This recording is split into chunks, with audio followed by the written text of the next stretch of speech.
Salam, axşamınız xeyir olsun əziz dostlar. Hər birinizi Astream Akademiyası salamlayıram. Və mən Yadullah Dadaşov. Bugünkü bizim dərsimiz DHCP serverə həsr olunacaq. DHCP necə işləyir, neçə cür növləri var, Windows serverdə hansı özəllikləri var, o barədə danışmaq istəyirəm. Birincisi, DHCP barədə danışmaq istəyirəm. Yəqin ki, hamınız DHCP necə işləyir, hansı funksiyalar, rolları var, o barəsində bilirsiniz. Bilməyənlər üçün demək istəyirəm ki, DHCP Dynamic Host Configuration Protocol deməkdir. IP şəbəkələrində cihazların konfigurasiya prosesini avtomatlaşdırmaq üçün istifadə edən şəbəkə idarə etməsi bir protokoldur. Yəni DNS, NTP şəbəkə xidmətlərinə, UDP və TCP əsaslanan istənilən rabitə protokoluna istifadə etməyə imkan verir. DHCP serverlər digər IP şəbəkələri ilə əlaqə qura bilməsi üçün şəbəkədəki hər hansı bir cihazı dinamik olaraq IP ünvanı və digər şəbəkə konfigurasiya parametrini təyin edir. Bildiyiniz kimi DHCP-nin IP-nin bir cür ünvanları var. Dinamik IP, yəni avtomatik olaraq DHCP-dən var və statik ərnənverik və IP daimi qalır. Ondan da başqa həmçinin sizə qeyd eləmək istəyirəm ki, DORA deyilən bir alqoritm var. Yəni çoxlarınız bilirsiniz nədir o. O barəsində mən bir balaca danışmaq istəyirəm. DORA-nın qısa adı Discover, Offer, Request, Acknowledgement. O ilə mən o sualını da vermişdim sizə. Onun işləmə prinsipi belədir ki, gəlin mən sizə çəkim göstərim. Hər ehtimala qarşı biraz. Deməli, baxın, bu bizim, məsəl üçün, adını yazıram. Məsəl üçün, user 1, bu bizim kompüterimizdir. Bu isə bizim DHCP serverimizdir. Bunu da yazıram burada. DHCP server.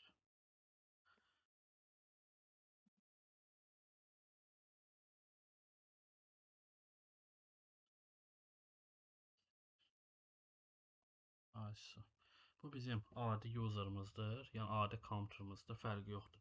Notebook da ola bilər, şey də ola bilər, planşet də ola bilər, fərqi yoxdur. Hansısa bir cihaz ola bilər. DORA-nın açıq olmasını mən sizə demək istəyirəm, yoldaşlar. Deməli, ilk növbədə biz məsəl üçün şəbəkəmizə qoşulmaq istəyəndə, deməli, birincisi onun adı gedir Discover.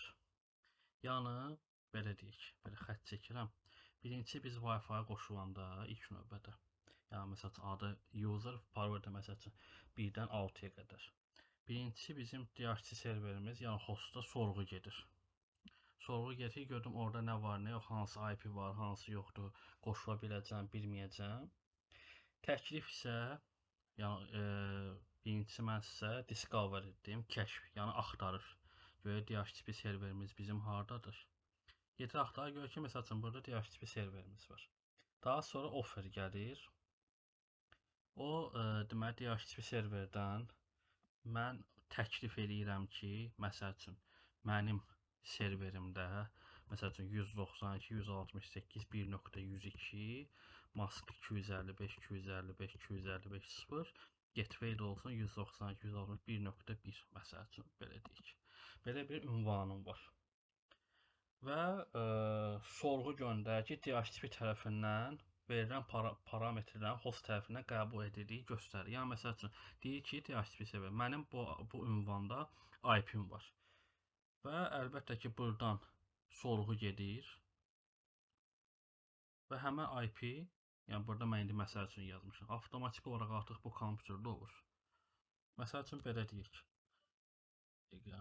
Məsəl üçün, mənim IP ünvanım hal-hazırda evdə olan 192.160.100.78-dir.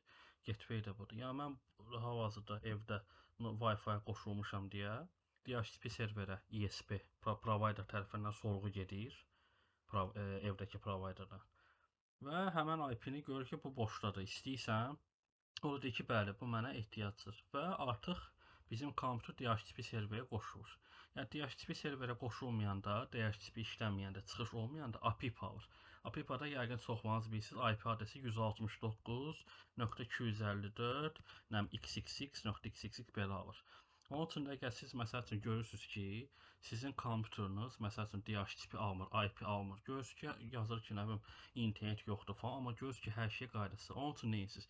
Birincisi yazırsınız IP config komandasına. Görürsünüz ki, məsəl üçün burada IP yoxdur. 169 navır, nə bilim, göstərir ki, not allowed-də, yəni icazə. Siz nə edirsiniz? IP-nin keşiyini sıfırlamaq üçün birinci növbədə belə bir komanda yazırsınız. ipconfig /release. Hal-hazırda gördünüz, mənim bütün IP-lərim sıfırlandı hamısı. Hal-hazırda görürsünüz, şəbəkədən datdı. Mənim heç bir IP-m yoxdur. Və təzədən IP-ni almaq üçün renew belə edirik. Windows IP configuration. Sorğu gedir. İndi hal-hazırda IP axtarır. Gözləyirik, bir hardasa biraz vaxt çəkəndə o da baxır şəbəkəyə.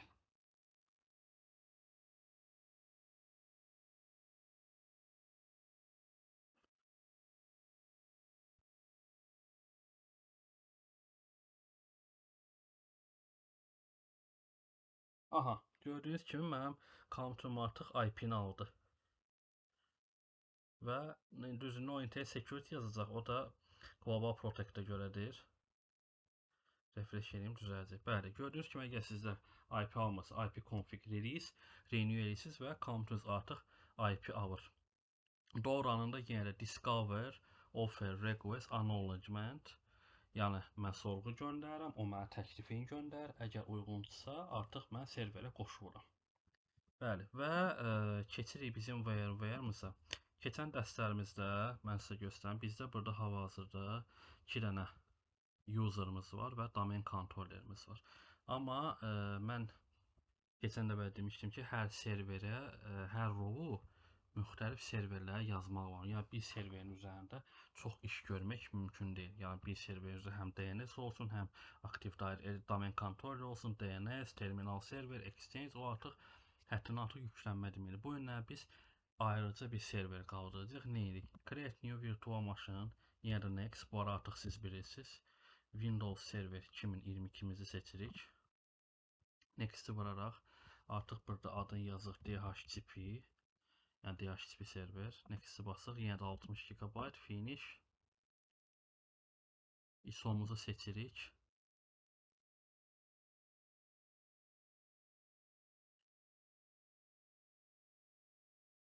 Windows server. OK. Və artıq quruluma başlayırıq. Bunu daha sonra edərik.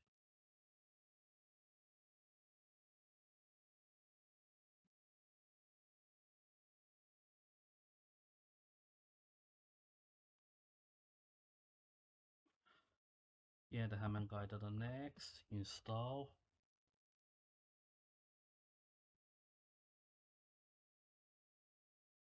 Yəni lisenziyanı sonra tutacaq. Data Center Desktop Experience. Microsoft'un şərtlərini qəbul edirik.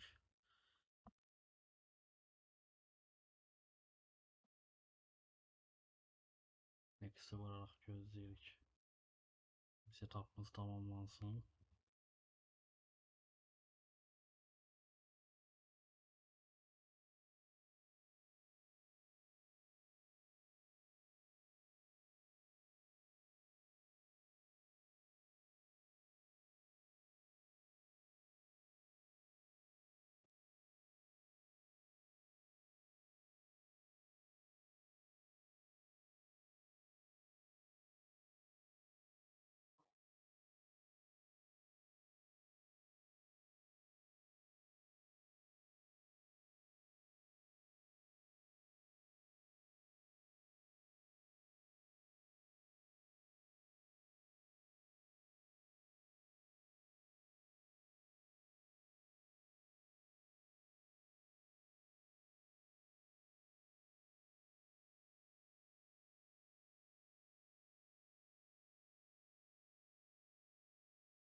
daha sonra quraşdıracağıq. Çünki indi eləsəm xəta verəcək.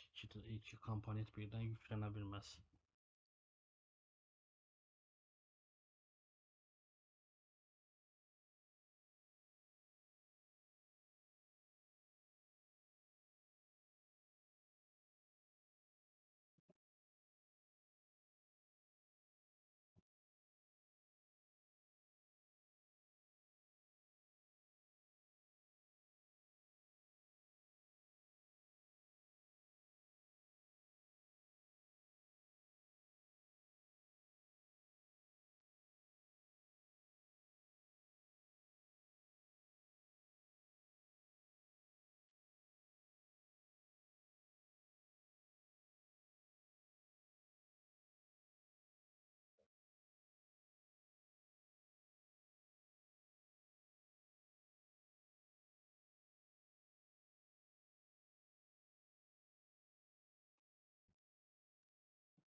Burada vokal parolumuzu qeyd edirik.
Bəli, şifrəmizi yazaraq vokal administratorumuzu VMware'ın ünvanına yazırıq ki, ekranımız tam sabit və stabil qalsın.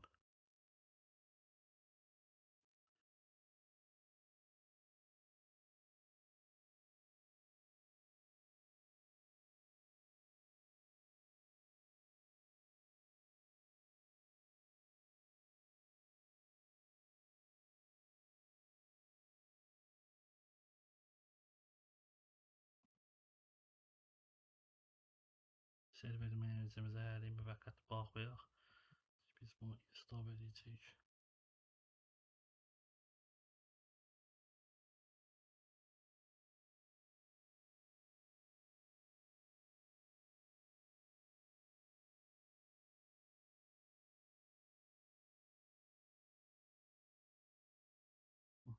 Artıq bizim ekranımız da tam oturdu. Restart verək. Özünə gəlsin.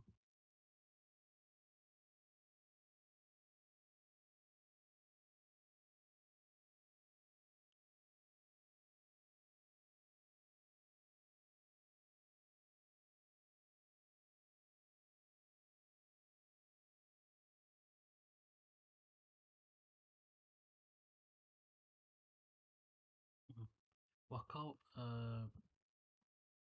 administrator parolunu yığandan sonra yoldaşlar, deməli biz ilk növbədə nə edirik? Biz ilk növbədə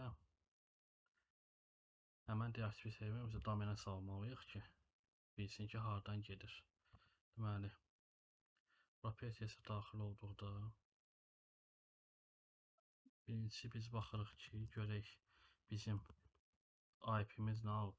202.132. Amma mən serverə ping atıram. Görək bizim pingimizi görəcək. Çünki mən serveri söndürmüşəm. Çox güman onu görməyəcək.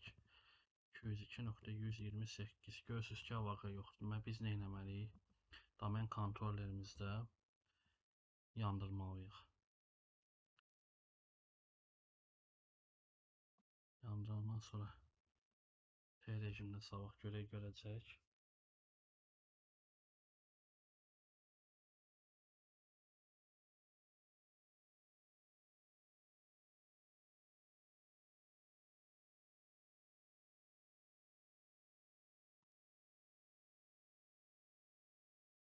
Artıq gördüyünüz kimi əlaqə var serverlə. Domenə salmaq üçün biz bunun adını dəyişməliyik. Bildiyiniz kimi bizdə nədir? Astream.vocal adını da dəyişib yazırıq. DHCP belə yazaq. SRV1 mötərizə DHCP. Yəni server, birinci serverimizin DHCP-sidir. Amma gördüyünüz kimi mötərizə icazə vermir deyə xüsusi simvol olduğu üçün biz ortadan yəni xətt qoyaq. Server 1 DHCP. Amma çox güman domenə sala bilməyəcəyik. Niyə? Keçən dərsdə mən sizə göstərmişim. DNS və IP düzgün yazılmayıbdır. Gəlin IP-lərimizlə DNS-imizi əlavə edək. Deməli 192, 168, 202, 138 bir DNS-imizdə serverimizin IP-sini yazaq. Yenə də pingləyək. Görək əlaqə var. Ping. Artıq şəbəkəni gördü. Ping. Astream.vocal. Bəli, gördüyünüz kimi əlaqə var. Heç bir sıxıntı da yoxdur. Təzədən yığırıq. Və bizdən administrator istəyir.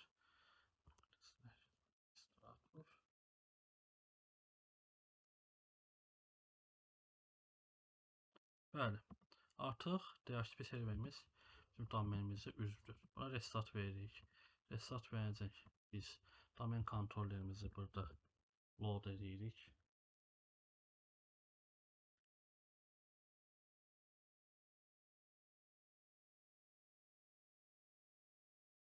Aktiv directory'yə gəlin baxaq, görək. Burada bizim DHCP'miz join olunub. Əslində bəzən göstərir, bəzən göstərmir. Bəli, gördüyünüz kimi join olunub. Server 1 DHCP Azər Səfərov kəndisi. Bunu keçən dəfə biz test eləmişdik, bunu göstərmişdim. Və komponentlərimiz olandan sonra artıq biz başlayacaq DHCP-ni qaldırmağa. Deməli, parolumuzu yazırıq. Böyle əmin olaq ki, domenə düşüb yoxsa yox. Deməli, CSP-si də propertiyə daxil olaraq. Bəli, gördüyünüz kimi artıq domen mühitindədir, join olunubdur. Və biz nə edirik? Biz server manager daxil olaraq manage bölməsində add roles and futures bölməsi daxil oluruq. Next-i vururuq. Next. Next. Və buradan DHCP serverimizi seçirik. Add futures. Next. Burada net framework 3.5.4.8 hazırdır. Next edirik.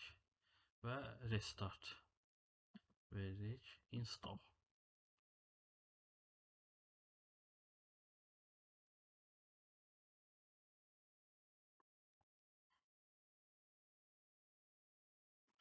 Əslində yoldaşlar bir dənə də vacib bir şey deyim ki, Windows serverdə belə bir özəlliyi var ki, məsələn bir var server manager daxil olaraq rolesanda siz daxil olub istədiyiniz rolu əlavə edib bilərsiniz.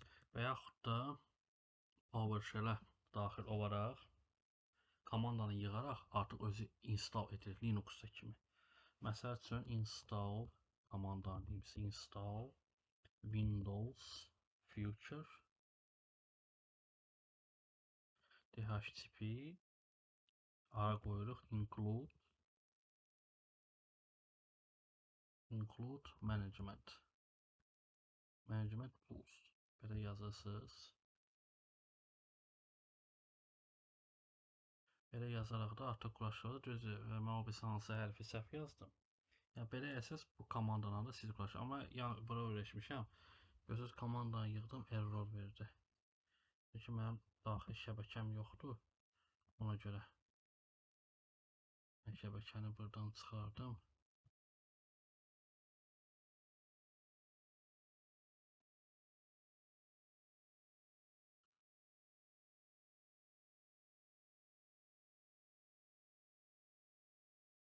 Görürsünüz burada artıq taskda error verdi ki, təzədən quraşdırmaq lazımdır.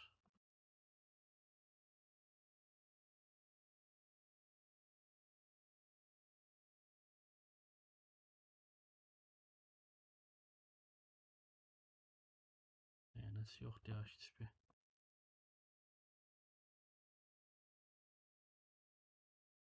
Yes.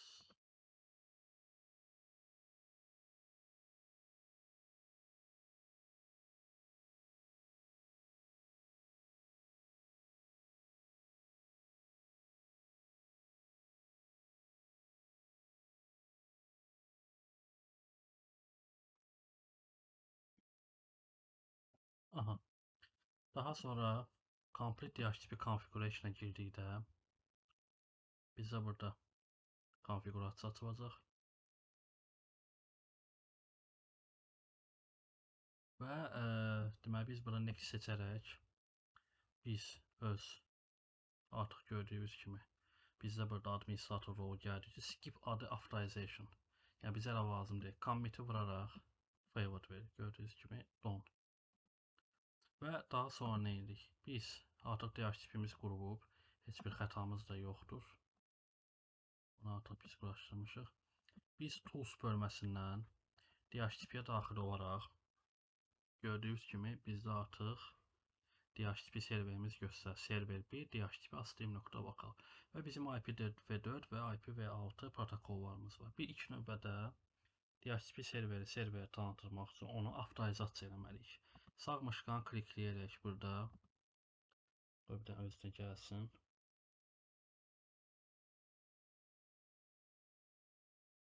Artıq bizim əgər yoldaşlar sizdə burada hər ikisində də X versə, sağ mışqanı vurub avtorizasiya edin. Amma bizdə artıq hazırdır deyə ehtiyac yoxdur. Refresh edin, görürsünüz aktivdir. İndi biz hal-hazırda yoldaşlar biz əhatə dairəsi, yəni skop yaratmalıyıq. Onu pool da deyirlər, skop da deyirlər. Skop nə deməkdir? Məsəl üçün bizim IP ünvanımız belə deyək. 192.168.202.2-dən 254-ə kimidir bir aralıq. Və mən hələ bir şey eləmək istəyirəm ki, o IP aralığını, belə deyək, range-i bölüm 2-yə, həm statik IP olsun, həm dinamik IP. Birincisi, mən əhatə necə yaradıram? İlk növbədə V4-ün üstünə vuraraq, görürsünüz burada server options, policies, filters gəlir. Sağ mışqanı burada vuraraq new scope yaradıram. Burada next-dir. Adını yazıram, məsəl üçün net 1. Next-i vuraraq, məndən burada istəyir skopun ya əhatə aralığı. Məsəl üçün, belə deyək, bizim IP ünvanlarımız 100-dən yuxarıdırsa, məsəl üçün, serverimiz 128-dir, DHCP serverimiz 132-dir, məsəl üçün. Mən istəyirəm ki, hansısa bir aralıqda bizim DHCP-miz olsun, həmən user'ı avtomatik alsın, statik olmasın. Məsəl üçün, mən verirəm 192, 168, 202, 150-dən mən verirəm 192, 168, 202, 199-a kimi məsəl üçün. Aralığı subnet maskın uzunluğunu 24 bit seçərək next-i vururam. Və add IP exclusions of the way. IP exclusions of the way nədir? Mən onu sizə deyim. Yəni, exclusion adını o deməkdir ki, bu aralıqdan bu aralığa DHCP adresi almasın, statikdə verilsin. İndi mən də məsəl üçün, belə deyək, 192, 168, 140-dan, yox, üzr istəyirəm, 202.140-dan, 192, 168, 202, 149-a kimi mən verirəm onu aralığa. 149 olsun, 148 görüm qəbul edəcək. Uyğun deyil. Əslində bura heç nə yaza da bilməzsiniz. Baxır o sizin şəbəkə infrastrukturunuza. Elə adamlar var yazır, eləsi var yazmır. Baxır indi kim necə istəyir, elə də eləsin. Mən bura silirəm. Mən bura heç nə yazmayacağım. Yəni statik. Məsələn, mən istəyirəm ki, mənə bütün istifadəçilərim DHCP-dən alsın, statik almasın. Yəni mən bura yazmıram. Görürsünüz, type addresses in start IP address only.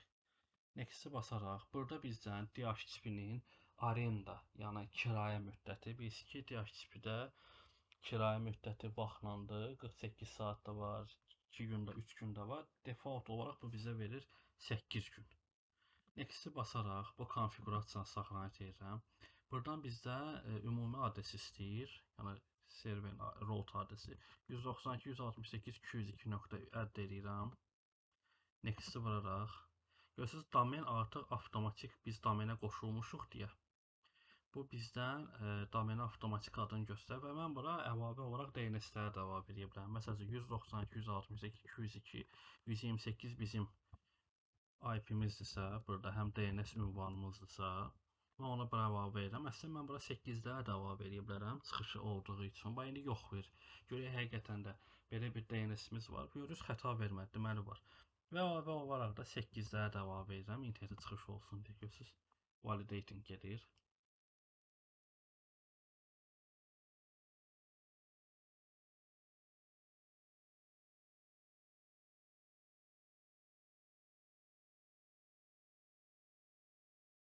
Görürsünüz, deyir ki, DNS-də belə bir yoxdur. Sən əlavə eləməksən. Biz ki 8-ləri konfigurasiya eləməmişik deyə, DNS serverimizə rekord eləməmişik deyə. Mən ehtimala qarşı yes edirəm. Əslində yoxdur deyə. Və yenə də win serverə biz heç nə eləmirik, ehtiyacımız yoxdur. Aktivasiya edirik və gördüyünüz kimi skopumuz düşdü bura. Artıq bu skopda biz hansı bizim istifadəçilərimiz burada görünəcəksə, IP-dən alırsa, biz burada hamısını görə biləcəyik. Hal-hazırda bizdə heç kim qoşulmayıb deyə, heç kim görə bilmir. İndi gəlin test üçün biz bu Windows-umuzu user'ımızı aktiv edək.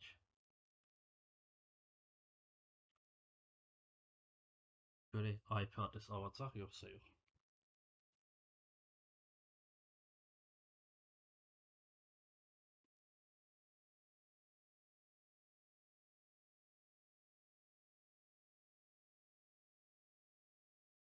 User'ımızı yığırıq. Görək bizim azırsa 1, 2, 3, 4, 5, 6.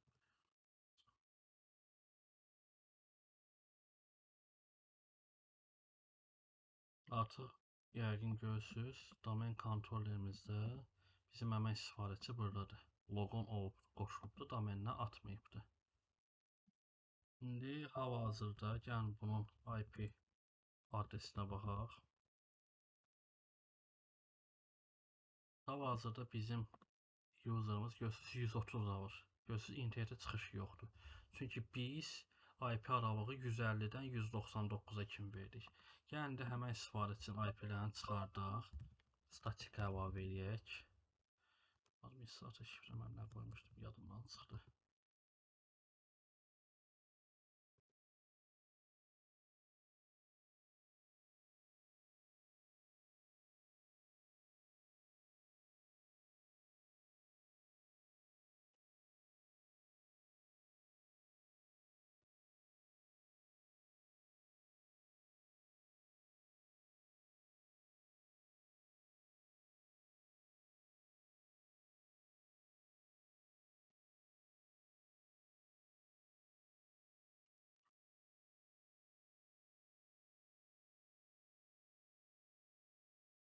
Aha.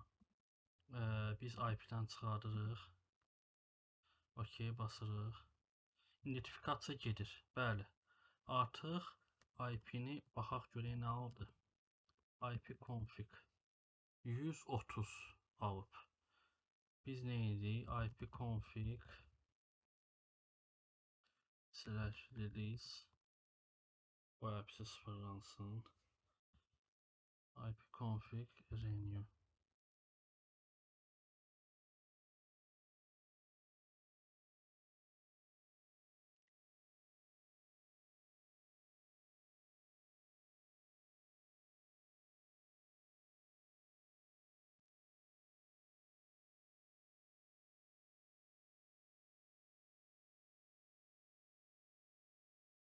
Bu bizim IP-ni 130 aldı. Çünki mən statik aralıq verməmişəm. Əgər mən statik aralıq 130-dan 150 kimi versəydim, o avtomatik artıq alacaqdır. 12, amma sadəcə olaraq biz burada exclusion-da IP adres əlavə eləməmişik deyə. Ona görə şey eləmir. Reservation bölməsindən də mən açıq onu əlavə edə bilərəm. Reservation bölməsi yəni xüsusi userlar üçün ayrılmış IP-dir. Məsələn, new reservation etsəm, reservation name, həmən o account-un MAC adresini DH tipi də verə bilərəm, boot tipi də verə bilərəm və yaza bilərəm ki, misal üçün də departament heyəti, yəni sırf bu IP ilə işləsin. Yəni hələ bir şey də eləmək olar. Amma sadəcə olaraq mən DH tipi aralığı verməmişəm deyə o gəlib bura düşmür. Mən əgər versəydim 130-dan 150-yə kimi, əlbəttə ki, o gəlib düşəcəkdi. Və gördüyünüz kimi defaultlarımız hamısı burada yazıb. Routerımız da yazılıb, DNS serverimiz də yazılıb, domain name-imiz də yazılıb və burada əslində biz onu dəyişə də bilərik, split scope da edə bilərik, deaktivat da edə bilərik. Kimə necə rahat da elə də edə bilər. Amma mən aralıq versəm, artıq o buradan IP-ni almayacaq. 130-da artıq nida kimi düşəcək. Amma mən heç bir statik IP verməmişəm deyə tək bir dənə DH tipi serverim olduğu üçün avtomatik artıq götürdü. Bir dənə belə yoxlayaq görək internetimizə çıxış olacaq mı? İnanmıram olsun. Yenə də çünki məndə evdə VPN qoşuldu deyə o qoymur. Məsəl üçün 2IP.ru görürsüz qoymur. Belə 8-də bizim çıxışımız var.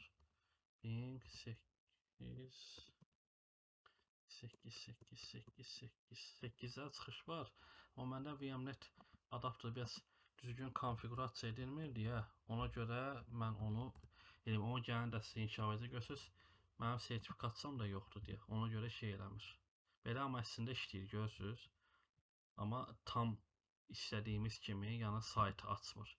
Çünki burada bizim DNS protokolumuz konfigurasiya eləməmişəm deyə. Ona görə internetə belə tam təhlükəli kimi girmək istəyir. Yəni bu qədər yoldaşlar. Yenə də deyirəm, bir daha təkrarlayım. DH tipi qaldıranda siz baxın. Siz birinci öz infrastruktura baxın ki, neçə dənə adama statik IP ki, adam çoxdur, DH tipi çatdıra bilməyəcəksiniz. Əlbəttə ki, 4-5 dənə dalbadal DH tipi server qursunuz, həm maliyyə cəhətdən sizin xərciniz çoxalır. Məsəl üçün, baxırsınız ki, 100 neçə dənə adam var, onun yarısını DH tipi verib, yarısını da statik verə bilərəm. O da baxır sizin şəbəkə özü. Bir dənə şəbəkə ola bilər, bir neçə dənə şəbəkə ola bilər. Mən məsəl üçün test üçün statik IP ayırmadım. Mən hamısını scope-da DH tipi kimi eləmişəm. Əgər mən exclusions-da eləsəydim onu, əlbəttə ki, orada statika da düşəcək, DH tipiyə düşəcək. Yəni məcbur olacaqdıq biz hamımız çoxlarına statiki yazaq, o qalanları da şeydən alsın, DH tipi serverdən alsın. Yəni bugünlük bu qədər dostlar. Əgər gördünüz ki, məsəl üçün sizin IP ayırması işləmirsə, burada sağmış qalan vuraq DH tipi serverə, old taskda bir dənə restart edin. Restart edəndən sonra özünə düşür. Bax görürsüz, artıq servisimiz bizim işə düşdü, DH tipi serverimiz. Yəni bəzən olur, o da tək-tük hallarda olur ki, düzgün ünvanlanmır deyə. Demək, məsəl üçün, yenə də statik ona versəm də 150, yenə də internetə çıxışı olacaq. Məsələ olur. Gəlin bir dənə belə göstərək sizin üçün.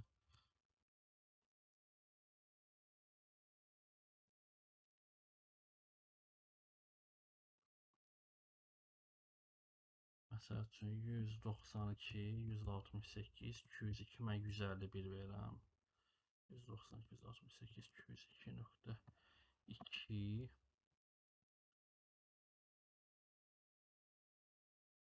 DNS-imizi verək, 192.2.128.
Bizdeki internet çıxışı yoxdur deyə yoldaşlar. Ona görə məndə konfigurasiyanı tam düz göstərmir. Yəni siz özünüz, məndə VPN var deyə o qoymur internetə tam çıxışı versin deyə. Siz özünüzdə öz kompüterinizdə yox, mən şirkət kompüterində test edirəm deyə bir balaca məndə problem yaradır. Ona görə siz VPN-siz özünüzdə yoxlasaz, avtomatik rahat qoşulacaq. Bugünlük bu qədər dostlar. Gələn dərsimiz inşallah bazar günü olacaq. Qrup polisi, qrup tətbiqi siyasəti barəsində danışacağıq. Qrup polisi necə qurulur, hansı komandalardan istifadə olunur, force, enforced nə deməkdir?